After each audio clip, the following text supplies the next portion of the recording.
Hello! Today I'm going to show you my own world, my personal world's home, and my two horde bases, horde night bases.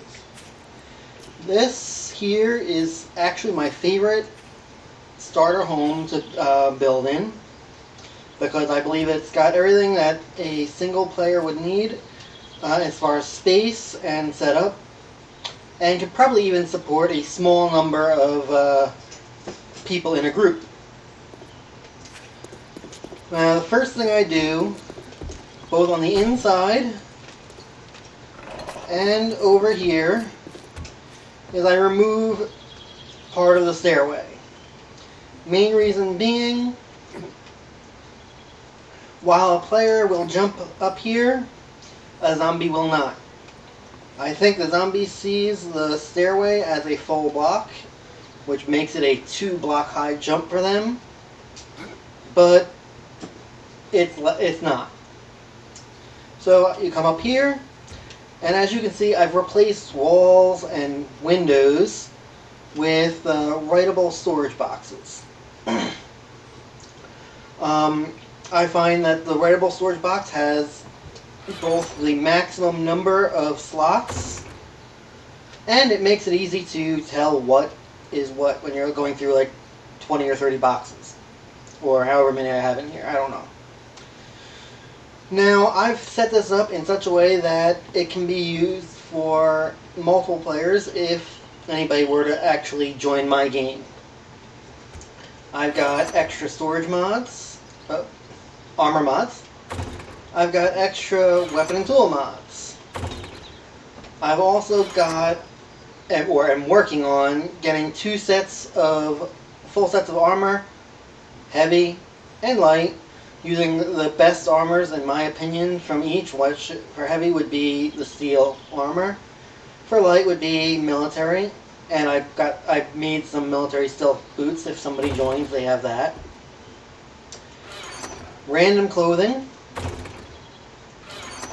2 of every tool, both the manual and the automatic or powered tools. And I have the best tool for each type. For example, steel pickaxes, nail guns instead of hammers, wire tools, steel axe, steel shovel, ratchet, and of course the powered tools. Though technically the impact driver is non-powered, so I don't know why I bothered with that.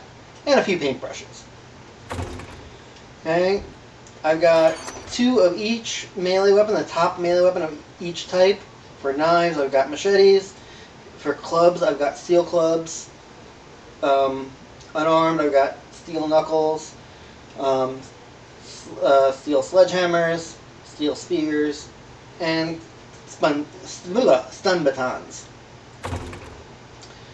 Range weapons, I have 2 of almost everything. I do not have 2 of the wooden bows because, face it, just about anybody would take a compound bow over a wooden bow. But I've got 2 of everything else.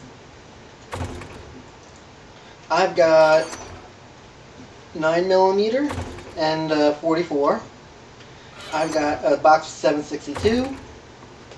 A box for all other ammo and explosives except for, I don't belong there, except for,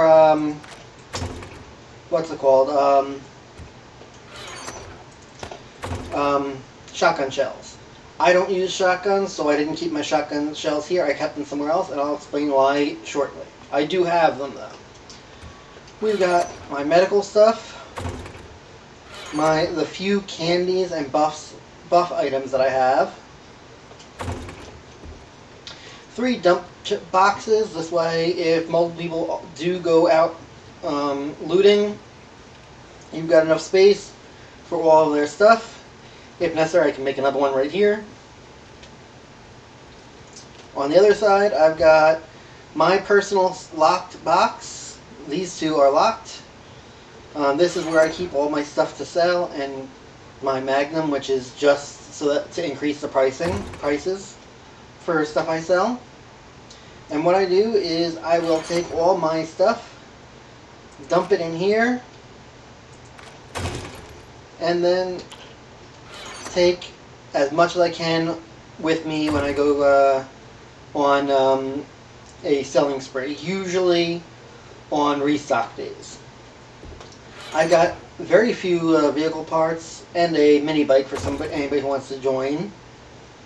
I've got all the parts. I probably need more military fiber, but that's not that hard for me to get. Notes and maps. I've got 2 boxes of miscellany, things that don't fit elsewhere.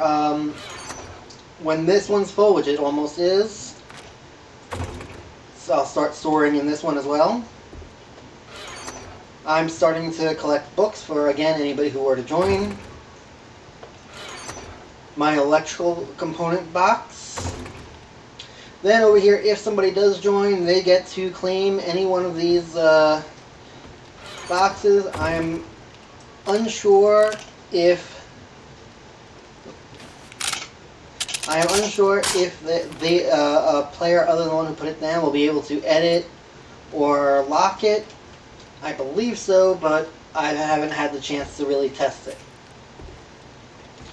Over here we've got ingredients, and yes, I do consider water an ingredient because in beverages, everybody would prefer coffee or yucca juice. I've got canned goods and cooked food. I have 2 forges, mainly because one of them is full of brass, and I've started collecting extra brass in that one. Now, next to the forges, I've got some forged steel, forged iron, and coal for anything I need.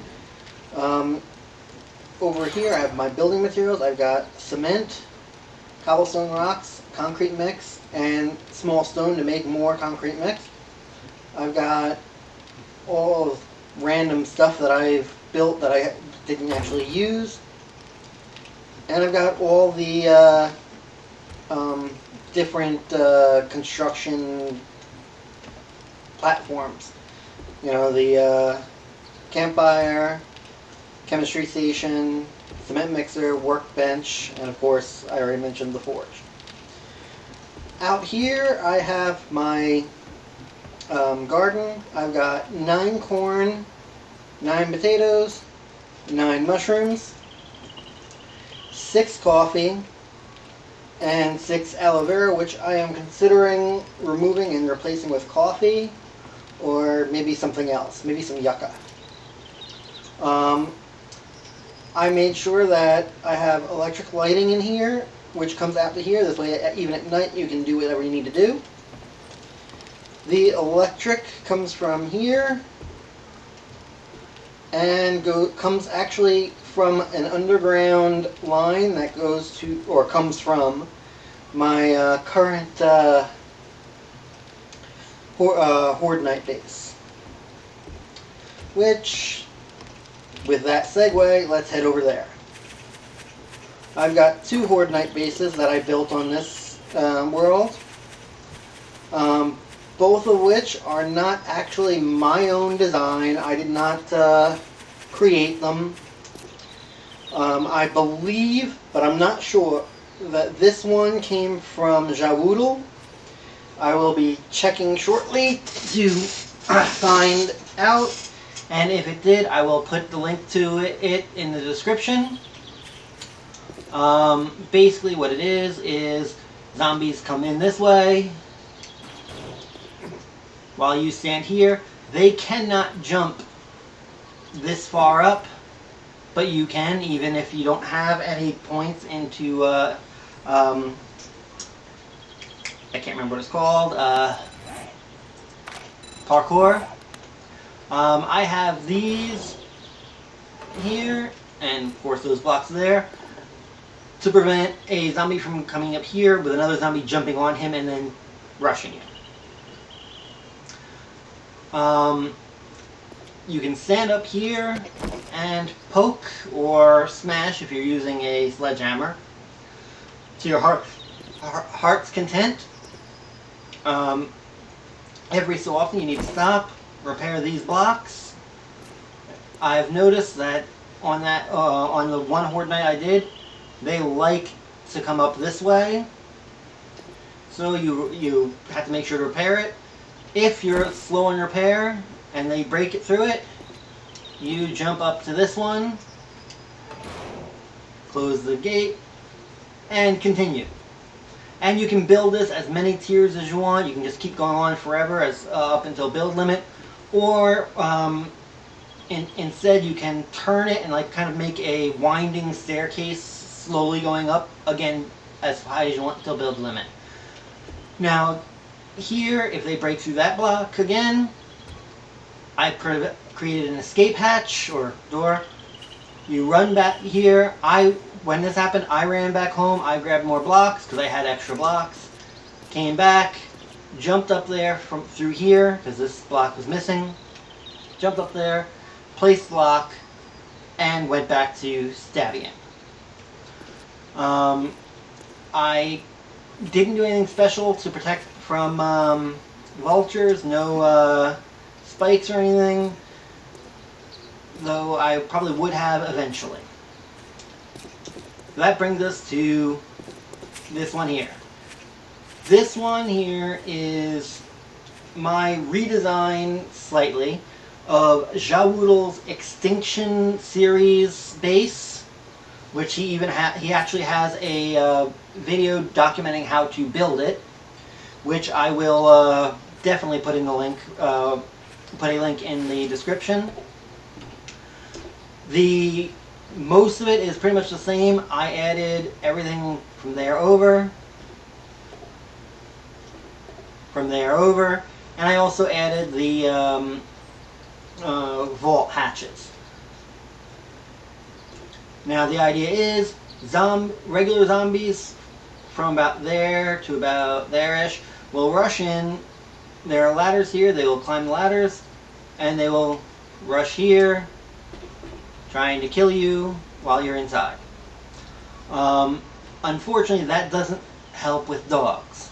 So all dogs and any zombies from about there to anywhere back there will come up the two paths here and do the same thing.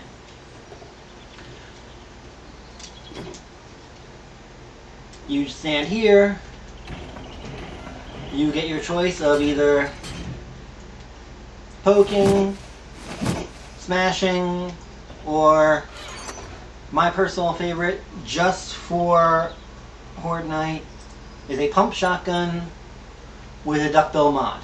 The other mods don't matter at all, though if you can get it, a rag remover would be helpful. These mods I only have in there just because every mod you put in increases the damage. The reason for the duckbill mod is it spreads the damage out horizontally, so you'll do less damage to your steel plate up there or your steel block down there, so it'll make your base make this area last a little longer. Now, as far as the other additions I made, starting down here, we've got a solar bank, which I will show you a side view of because I have it set up in a specific way. Solar bank goes to battery bank, which goes to battery bank. You want as many battery banks as you can get. I plan to get 4 because it'll take time for the batteries to discharge. This way you don't have to worry about ever running out of power. This battery bank gets split. First it goes to the electric timer relay, which powers all the lights of this base and my home base. It starts at 21:30, half an hour before nighttime, and ends at 4:30, half an hour after dawn, when the sun rises. This way you got a little bit of leeway with light. The other way this splits, it goes to this switch, which goes to this relay, which goes here, which goes all the way over to here.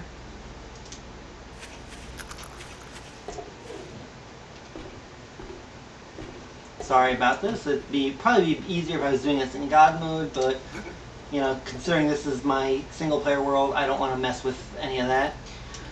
So from down there, it goes to this tripwire, which goes to this tripwire, which goes to both of these electric fence posts, which then goes back to these two. I have it set up this way so that all the repairs that need to be done on the fence posts are on this side. Now, the reason that I enclosed this side is because on my last horde night, I went to repair and I was attacked by vultures.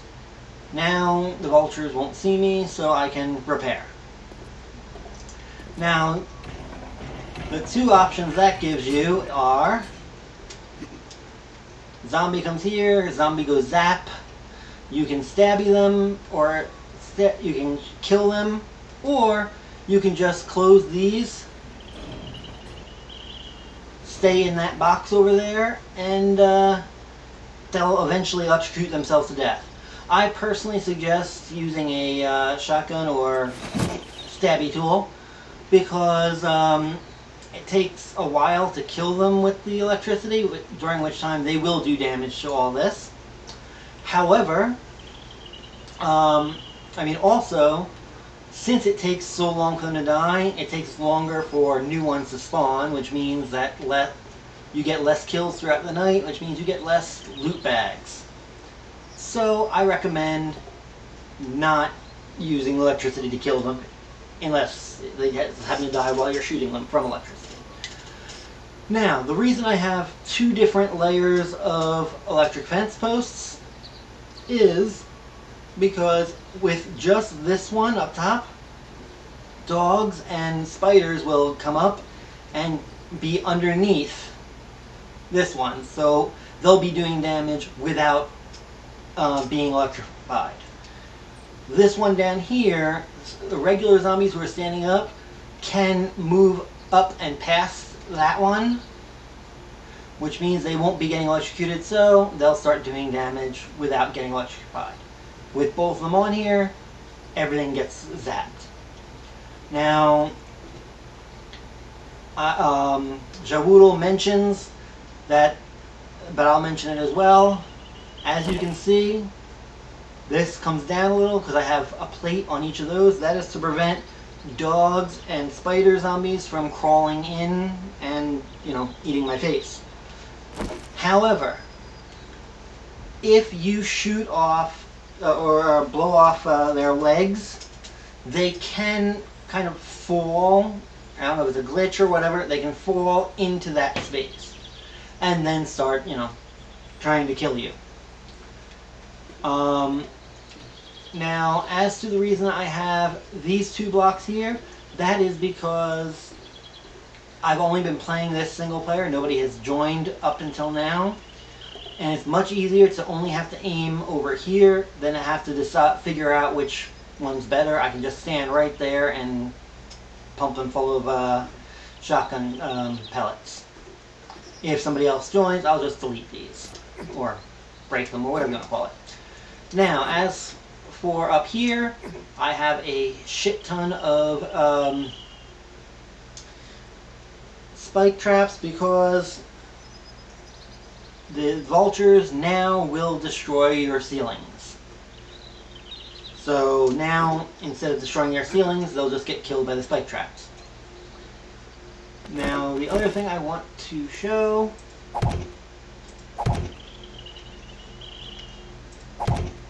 over here, this setup with, I believe these are called quarter cement blocks.